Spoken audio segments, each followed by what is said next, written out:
지난 영상 끝에서 다음에 코 세우는 연골들 얘기를 좀 드려보겠다고 예고를 했었잖아요. 오늘 이제 그 약속을 지키러 왔습니다. 근데 이제 본론을 들어가기 전에 요즘에 재수술 상담 다니시는 분들 상황부터 한번 짚고 가고 싶어요. 병원 서너 군데 상담을 도시다 보면 이상하게 견적서마다 적힌 재료가 다 달라요. 어디서는 늑연골로 하자고 하고 저기서는 귀연골이면 된다고 하고 비중격 이야기도 나오고요. 같은 재료라고 하는데 가격도 다 다르고 재료마다 또 가격도 많이 다르니까 도리어 이제 여러 군데 이제 얘기를 듣고 와서는 더 헷갈리시는 경우들도 많아지는 것 같아요. 병원마다 이제 평가하는 기준이나 판단이 좀 다르다 보니까 추천이 다르게 나갈 수 있어요. 그래서 그런 것 때문에 헷갈리시는 부분들, 이런 부분들을 알고 가시면은 상담하시는데 좀 더 도움이 될 것 같아요. 어떤 연골을 사용해서 수술하는지, 세 가지의 연골이 어떻게 다른지 좀 쉽게 풀어보겠습니다. 저는 비혈성형외과 코지성 이지성의 이지성 대표원장입니다.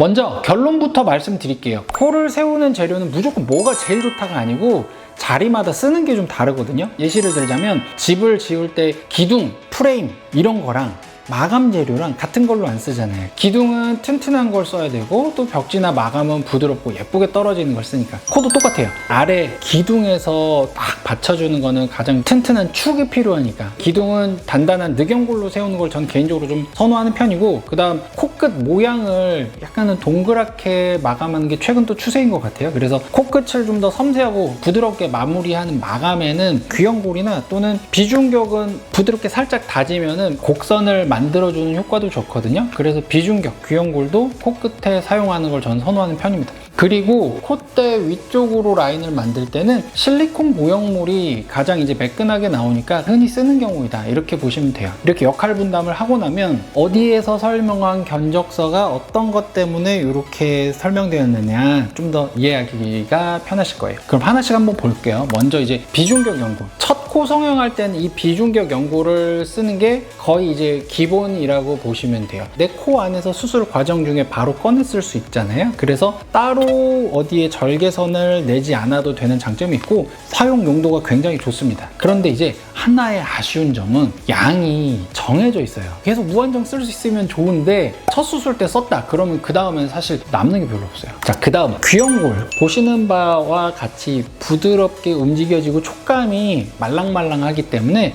코끝을 부드럽게 연출하는데 저는 조금 더 선호하는 편이고요. 귀연골 장점은 양이 그래도 비중격보다 좀 많이 쓸 수가 있고 귀의 테두리 부분을 침범하지 않기 때문에 앞에서 보이는 변화 차이도 없고 흉터는 뒤로만 들어가니까 겉에서 보이는 흉터도 거의 찾기 힘들죠. 그래서 채취한다 해도 나한테 단점이 크게 남지는 않는, 코에 쓸 수 있는 유용한 재료이다, 이렇게 보시면 되고, 제가 평가하는 귀연골은 기둥으로 물론 쓸 수 있지만 제 입장에서는 좀 더 예쁘게 마감하는 마감재에 가깝다, 이렇게 이해하시면 될 것 같아요. 그럼 늑연골은요? 늑연골이 우리 몸에서 제일 양도 많고 사이즈도 좋고 튼튼하고, 그래서 코 끝을 입체를 많이 내야 되거나 구축이 와서 구조가 많이 틀어졌거나 할 때 이만큼 확실한 강도와 양으로 세워줄 만한 동등한 정도의 재료는 저는 없다고 봐요. 그래서 저처럼 재수술을 많이 하는 입장에서는 늑연골이 정말 유용하고 제 마음을 좀 든든하게 해주는 그런 재료거든요. 근데 솔직하게 말씀드리고 싶은 건 늑연골이 이렇게 세다고 해서 완전 만능은 아니에요.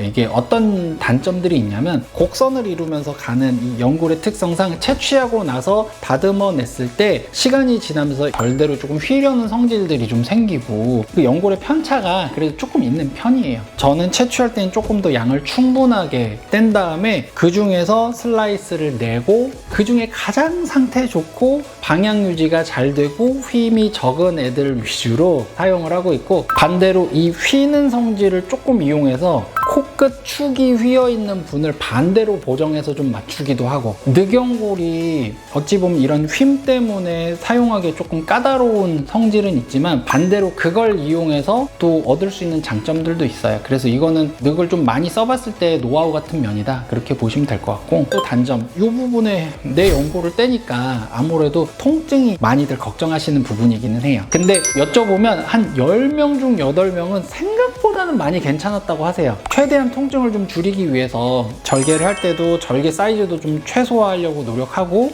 근육 쪽의 통증도 최소화될 수 있게끔 조금 노력을 하는 편입니다. 그러면 병원마다 가격이 다 다르잖아요. 그 이유는 어떻게 연결되는 거예요? 그러니까 결국에 더 궁금한 거는 재료도 다른데 왜 또 비용이 달라지지? 뭐 이런 얘기들인 거거든요. 사실 그 답은 병원이 아니라 그분의 이제 코 안에 있어요. 그래서 두 가지를 보시면 되는데, 하나는 남아있는 재료의 양이 얼마나 있느냐, 그 다음 하나는 지금 축이 얼마나 잘 버텨주고 있느냐거든요. 처음 코 수술을 하시는 분은 비중격이 고스란히 남아있으니까 그걸로 충분한 경우가 많고요. 근데 반대로 이제 수술을 했는데 이전에 비중격을 이미 썼다, 또는 귀형골도 썼다, 이런 경우가 많아요. 그럼 이제 안에서 꺼냈을 재료가 없으니까 비중격을 썼는데도 유지가 안 돼서 떨어졌거나 입체가 죽었다, 거기에 귀형골을 여러 겹 된다고 해도 그 버틸 수 있는 힘이 충분하지 않다고 저는 보는 거예요. 그래서 저는 그런 상황에서는 양이 많고 튼튼한 늑연골을 추천을 드리게 되더라, 이렇게 되는 겁니다. 가끔 이런 질문도 있어요. 내 것 말고 다른 거는 없어요, 이거 떼기 무서워요. 그러면 늑연골인데 다른 분의 늑연골, 즉 기증 늑연골이라고 이렇게 부르기도 해요. 내 거를 안 써도 되니까 여기 흉터 남지 않는 장점도 있고 아픈 것도 없고, 그래서 요거는 저도 추천을 꽤 많이 드리고 괜찮은 재료라고 생각을 합니다. 요건 이제 근데